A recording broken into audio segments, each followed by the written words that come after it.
Hey, Chich here with another review, this time looking at RoboCop Rogue City Unfinished Business. Nice short name for a game. Should probably start off with a bit of a disclaimer again. RoboCop 1 and 2 are two of my favourite movies of all time, so I do have a bit of a bias in this one. As a fan of the franchise, I feel this game absolutely delivers. Like the previous title, it gives you a chance to stomp about as RoboCop, delivering justice, just like RoboCop does. And as a little bonus, you get to play as Alex Murphy and Ed 209, which is awesome. I must say, the price of the game is a major factor in this review as well. For its price, it punches above its weight. I've paid far more for games with the same or even less content. Now let's get into the gameplay. Much like the last installment, I found the gameplay to be solid. It captures the feeling of playing as RoboCop brilliantly. Not much really has changed since the last installment, but they have added in a finisher move which, adds a little more flair to the combat. And as I touched on earlier, they've added in two little segments, one where you play as Alex Murphy, one where you play as Ed 209. Got to admit, when I heard you'd play as Alex Murphy, I wasn't too interested, but I've got to say I really enjoyed it, and after the segment was over I was hoping there'd be more. Unfortunately there wasn't, but hopefully if they make another one, that's something they can maybe add to. It's strange going from a movable machine to squishy human, but the change in momentum was quite refreshing. And then of course you get to play as Ed 209, which I was looking forward to, and it completely delivered. Going from immovable machine to even bigger immovable machine is a bit of an easier transition. And there was a good fight with some other Ed 209s around a model of Delta City, which was a nice little touch. They were the two main differences in gameplay. They were short-lived, but they were cool. Outside of that, you won't find any more new game mechanics. If you enjoyed the game before, this really isn't a problem. One thing that was different was this one feels far more intense. There's rarely a lull in the action, which I think lends well to what the game does well, which is the action. There are still some investigation mechanics like the previous game, but not nearly as much. Okay, on to the story. Don't worry, I won't drop any spoilers. The story's quite simple. Some mercenaries have taken over Omni Tower. They've stolen some tech, and you've got to go in there and clean them up and get it back. It has a similar vibe to the latest Judge Dredd movie. It builds a little bit on the plot of the last game. It plays into the lore of the original movies quite well, adding some quite important details.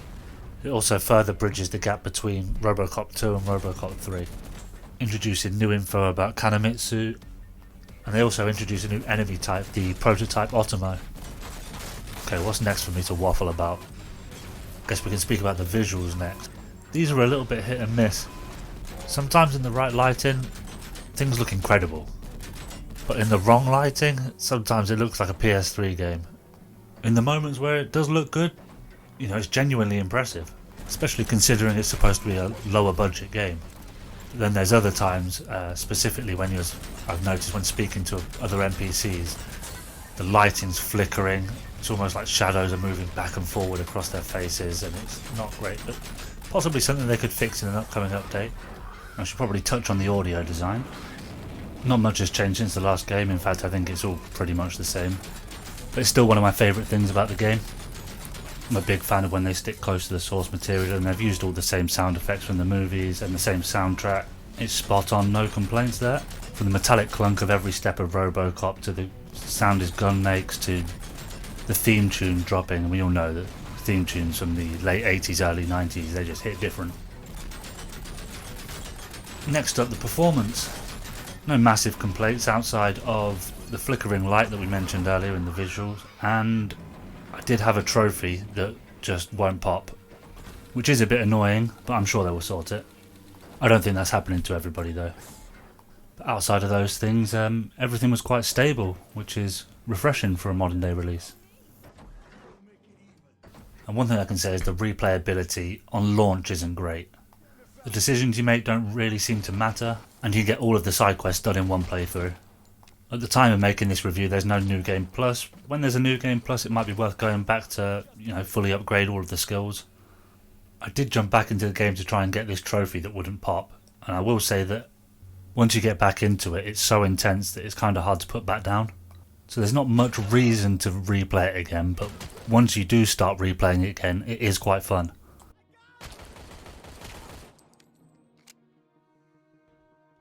Unfinished Business is a tough game to rate because it's hard to compare it to any other shooters. It's a weird, clunky game, but that's part of its design and it's part of its charm. It's not a revolutionary game, but it delivers on its promises, which is to play as RoboCop, and it's faithful to its source material. It's a great mixture of intense violence and nostalgia. I'm all for it. Giving it a rating is quite tough because it's kind of an expansion, it's a standalone expansion. But it does feel more than that. So for what it is and taking its price into consideration, I'd probably give it an 8. Thoroughly enjoyed it. I highly recommend it to anybody that's a RoboCop fan. But I do wish they'd done a little bit more with the story. The ending could have been a bit more satisfying. And they probably could have added a few more little gameplay features. But that's me being picky. I'm hoping with the money they've made from both Unfinished Business and Rogue City that they can maybe expand on the RoboCop franchise in the future and we get a full open world RoboCop game, because I'd buy that for $1. Again, I must mention, if you're not a RoboCop fan like me and you weren't traumatised by the movies as a kid, you probably won't enjoy the game as much as me. To anybody that hasn't seen the movies, I recommend you go and watch 1 and 2, play the games, and then watch 3, as it does make 3 a little more tolerable. And with that, we should leave it there. I hope this review has been of some use to someone. And all that's left to say is... Thank you for your cooperation. Good night.